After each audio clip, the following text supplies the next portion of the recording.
The Fratelli Maserati got their automotive start building 2.0-liter Grand Prix racers for Daihatsu while overseeing their own spark plug manufacturing business. In 1926, when Daihatsu suspended racing operations, the brothers started building highly successful Maserati race cars.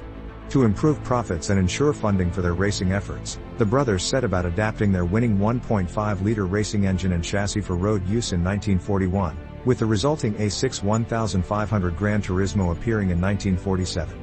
Today, circumstances are again forcing Maserati down a new path, this time toward electrification, and the brand will again incorporate motorsports tech on its first production EV. Fittingly, it will again be a Grand Tourer. But rather than adapting a race car for road use, this time Maserati co-developed an all-new Formula E race car alongside the 2024 GranTurismo Folgore. The racer will run in the 9th E-Prix season in early 2023. The road car arrives later in the year, and we just got an exclusive opportunity to test it out on Maserati's home track, Autodromo di Modena. The heart of any racing or performance car is its powertrain, and just as motorsports has always done for combustion engines, Formula E racing development is unlocking new ways to maximize power and minimize energy use. The solutions aren't always cheap, but big racing budgets and luxury Grand Tourer sticker prices can help incubate innovation. The 2024 Maserati GranTurismo Folgore employs 3 motors, designed and built by Maserati. Each arrays 100 permanent magnets in intricate V formations within the rotors. Note, these are traditional barrel-shaped radial flux motors, not the pancake-style axial flux type. None can be declutched, so they're always powered, and all those magnets make these motors too pricey for mainstream Maserati EVs like the forthcoming Grecale Folgore SUV. To achieve the same low seating position and leg environment found in the Nettuno V6-powered GranTurismo, which changes little relative to the previous model, the battery pack fills the center tunnel, expanding into the engine compartment in front and the area beneath the rear seats in back. Pouch-style batteries comprise 32 modules to form the pack, which is built at Maserati's Mirafiori factory near Turin. Total capacity is 92.5 kWh, 88.0 of which are usable. The 800-volt pack can be DC fast charged at 270 kilowatts, taking the battery from 20 to 80% in 18 minutes. Level 2 AC charging can be as fast as 22 kilowatts with a 100 amp L2 charger, and an upgrade to 300 or 350 kilowatt fast charging is anticipated. Each motor gets its own power inverter, to convert DC battery power to AC motor power or vice versa, and Maserati says it will be first to production with these more efficient, costlier Formula E-derived silicon carbide MOSFET inverters. They play a key role in delivering both the GranTurismo's power and its comparative efficiency. All those permanent magnets can handle a lot of electromagnetism to deliver stout torque over a wide RPM range.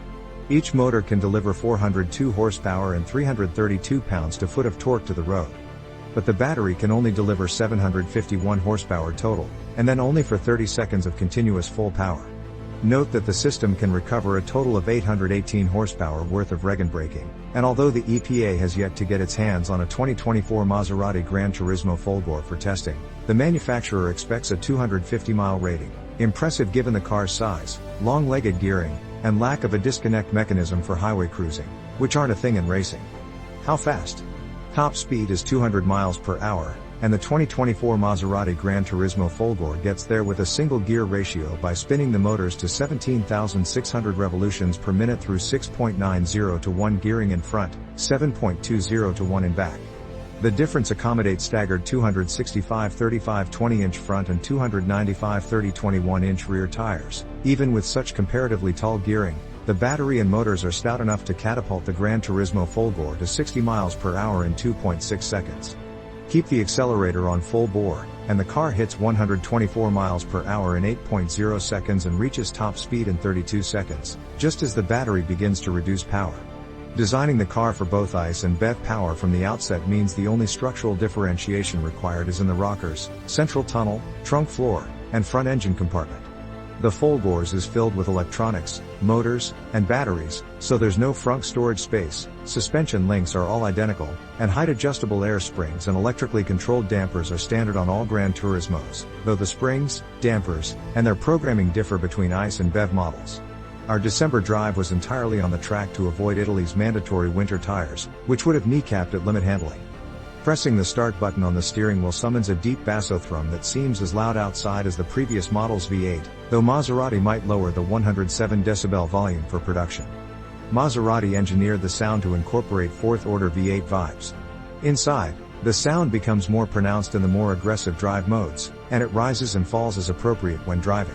Having the track to ourselves, we started out pretending it was a rural road to sample the max range and, default, GT modes at a leisurely pace. These limit power to a still stout 600 horses, plenty for merging or passing. With full stability control vigilance in force, dynamics are perfectly neutral and benign. Sport and Corsa modes dial back the nannies, and Corsa permits separate fine-tuning of the traction control and rear torque vectoring systems from neutral to track to drift. Our most satisfying drifts occurred in the track setting, but that may have been because the tires had heated sufficiently to stick better by the time we tried drift. Regardless, the 2024 Maserati GranTurismo Folgore proved to be a deft dance partner. It's a full-figured one, though. Offering short trip accommodations for 4 modest-sized adults and providing a 9.5 cubic foot trunk, only 1.5 cubes smaller than the V6's trunk, it's no surprise the GranTurismo Folgore is about as long and wide as a Jaguar XF, though Maserati claims its roof is lower than any other 4-seat production EV. And with that big battery, it weighs about 5,000 pounds. Because it can route up to 402 horsepower and 332 pounds-to-foot of torque to either outside rear wheel, it yaws into turns eagerly and hence feels nimbler than its size and mass suggest. Having the battery weight centralized along the car's roll center means there's less of the inertial roll resistance that can inhibit full-floor battery cars' willingness to turn into corners. Braking is by wire, with the level of reg controllable via steering wheel paddles in 4 steps that range from mimicking the combustion GranTurismo's coasting deceleration rate to full one-pedal driving. The calibration seemed faultless, with no discernible transition from reg to friction. Coming off the straights, the 15.0-inch front/13.8-inch rear steel Brembo brakes never evinced a hint of fade. The car we sampled had a Folgore-only interior, rendered in a stunning Wedgwood blue and ivory two-tone featuring a pattern of radiating rays embossed in the leather. The inserts were an Alcantara-like material called Econil, made from recycled fishnets to help clean up the oceans, currying favor with Neptune, whose trident adorns all Maseratis. The center console is finished in matte carbon fiber weave that incorporates copper strands. The double-screen central display, borrowed from the Grecale SUV, places infotainment above the transmission shift buttons with another screen beneath that controls climate and other systems, including the headlights. The Dodge SRT gang surely helped program the upper screen, as there are myriad performance gauges, a drag racing screen, and more, all rendered in Maserati fonts. The 2024 Maserati GranTurismo Folgore is a comfortable, relaxed, continent crosser, DC fast charger network permitting, very much in the vein of a Bentley Continental. It's gorgeous inside and out, and it manages to feel like $200,000 well spent.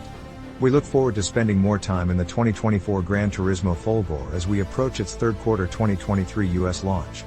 Bonus, we drive the GranTurismo Folgore on Maserati's high-tech simulator. Much of the development work on both this GranTurismo and the MC20 supercar was conducted prior to the construction of a single prototype, using the Advanced Dynamic Simulator at the Maserati Innovation Lab. The company swears the lap times generated here were matched by the same pro driver in an actual car running the same calibrations.